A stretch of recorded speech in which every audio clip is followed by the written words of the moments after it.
Bonjour les dirigeants, j'espère que vous vous portez bien, ainsi que vos entreprises et que vos équipes et tout le monde autour de vous. Alors, aujourd'hui, thème hyper important, sujet prioritaire, parce que justement, il parle de comment prioriser quelque part. En réalité, c'est comment lutter contre le sentiment d'éparpillement, comment arrêter de s'éparpiller. En quoi c'est important? Parce qu'on dans la réalité, en fait, pour que ton énergie soit au top, il y a besoin de faire régulièrement du monosujet pour vraiment pouvoir être concentré et mobiliser toutes tes ressources. Comment ça se manifeste, ce sentiment d'éparpillement? C'est quand tu te lèves le matin et que tu as l'impression que tout est urgent et que tu pars dans tous les sens et que tu ne sais pas du tout par quoi commencer. Et quand tu termines ta journée, tu as l'impression de n'avoir rien bouclé, d'avoir avancé sur rien.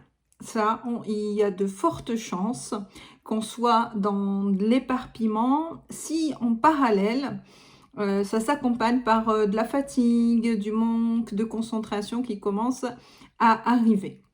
Donc on est sur une vraie problématique dans laquelle on peut tomber très facilement, on peut y passer par moments et la surmonter. Des clés toutes simples pour dépasser ça, c'est pour dépasser l'éparpillement et pour arrêter de ne plus voir les choses avancer. C'est le classique qu'on retrouve dans la gestion du temps que tu connais certainement, cette idée de nuancer ce qui est important et urgent. Euh, Quand tu démarres une journée, vérifie bien en fait dans tout ce que toi tu considères comme urgent, si c'est des vraies urgences. Ou du moins si c'était vraie urgence. Et donc vraiment l'idée c'est de se poser un moment et de dire mais qu'est-ce qui est le plus important pour moi en ce moment? Qu'est-ce qui est le plus précieux pour moi en ce moment? Quelle est ma priorité numéro un? Et donc il y a de fortes chances que ça soit par ça qu'il faut commencer. Alors si jamais en te posant, et donc il n'y a rien qui vient dans ce qui est le plus important, regarde du côté de tes valeurs, donc si tu les as identifiées par le passé, de ton échelle de valeurs. Et généralement, ce qui est le plus important pour toi dans une entreprise, c'est les sujets qui te génèrent, moi ce que j'appelle les 2 P, plaisir et performance. C'est-à-dire les sujets qui t'amènent de la joie, sur lesquels tu travailles facilement et qui en même temps servent ton activité, te génèrent des résultats et de la performance. Donc rien que ces 2 mots-clés, plaisir et performance, regarde dans tes sujets de la journée, qu'est-ce qui te génère le plus de plaisir et de performance.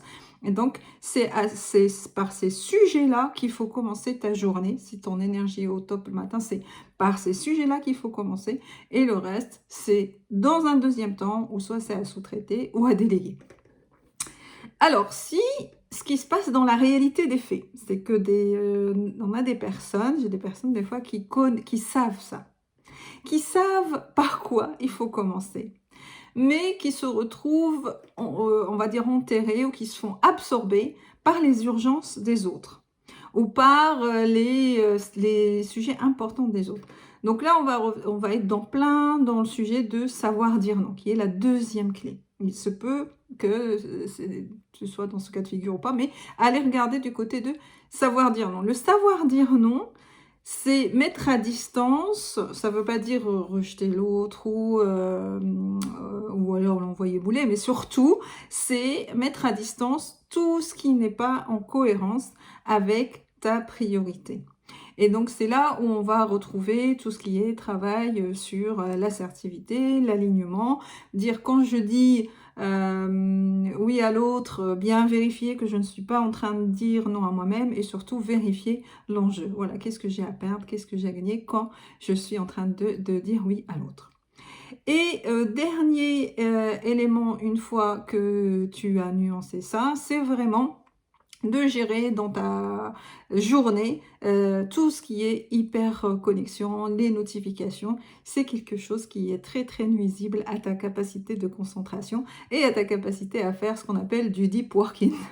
Alors, si tu veux en savoir plus, surtout n'hésite pas à consulter mon site internet. Tu vas découvrir les 3 étapes, la méthode que j'ai créée, de comment assainir, cadrer et propulser son activité, comment vraiment remettre un cadre de fonctionnement qui respecte le plus tes rythmes et tes valeurs. Et surtout, n'hésite pas à télécharger mon e-book. Pourquoi 75% des dirigeants ratent le virage de leur croissance. À très bientôt.